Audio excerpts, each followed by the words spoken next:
Hey everybody, Julian Schutze here from Blood and Iron Martial Arts. It's Sunday morning, I have my coffee, you know what it is, it's time for another fight analysis. This match is a clip from our New Mexico branch. They regularly upload sparring clips, so if you're interested in that, I'll provide a link down in the description. This particular clip is intended as a friendly exchange, and what I particularly noticed about it was the wide range of defensive techniques utilized. We'll watch through the first 20 or so seconds, and then I will provide my thoughts.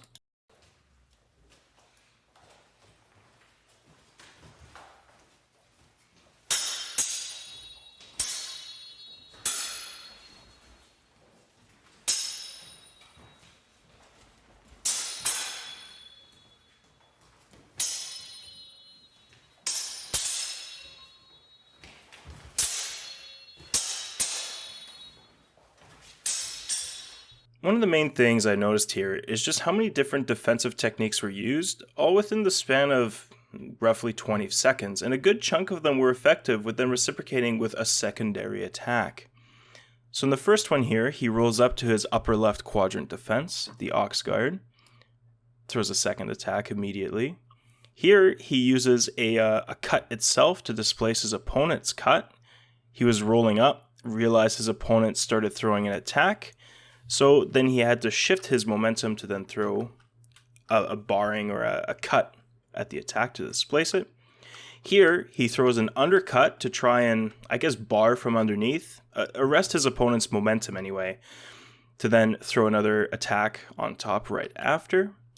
Here, he uses his flat to deflect, throws as a secondary attack.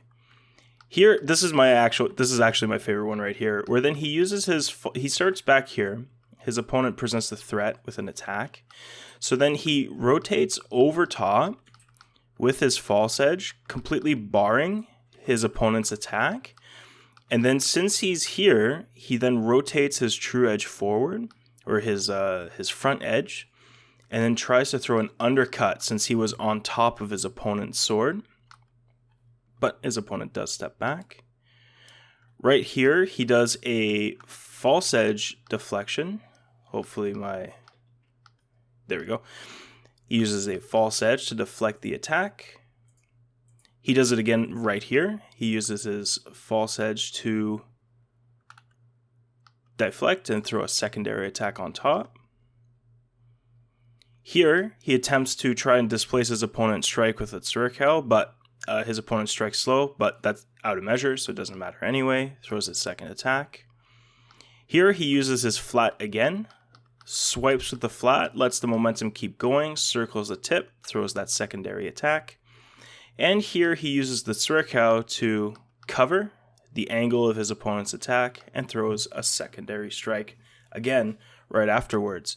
So here we have, again, just such a wide variety. We have rolling to hanging positions, we have strikes, we have bars, we have deflections with both the back edge, the true edge, the front edge rather, and the flat of the sword. Just such a wide variety. And I think it's just such a good example on how good it is to train a variety of techniques and have a larger toolbox. You'll find there's such a variety of styles out there that some defenses might not work against them. So if you've only trained one or two, well, you're out of luck if your opponent's style counters them. And this is why sparring is just such an important training tool, because if you don't go out there and fight as many different people and train your defenses under duress, you'll never fully develop them.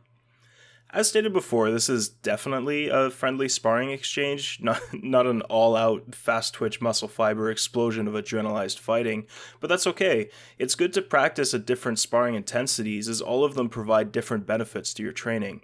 We do have a video on sparring intensities that's pretty related to this, so check the card in the corner for a link to that video.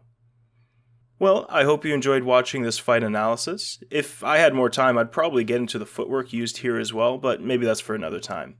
If you can, hit that like button, it definitely helps out the channel, and if you haven't yet, subscribe. We've got tons of sword stuff to talk about. Have a good one.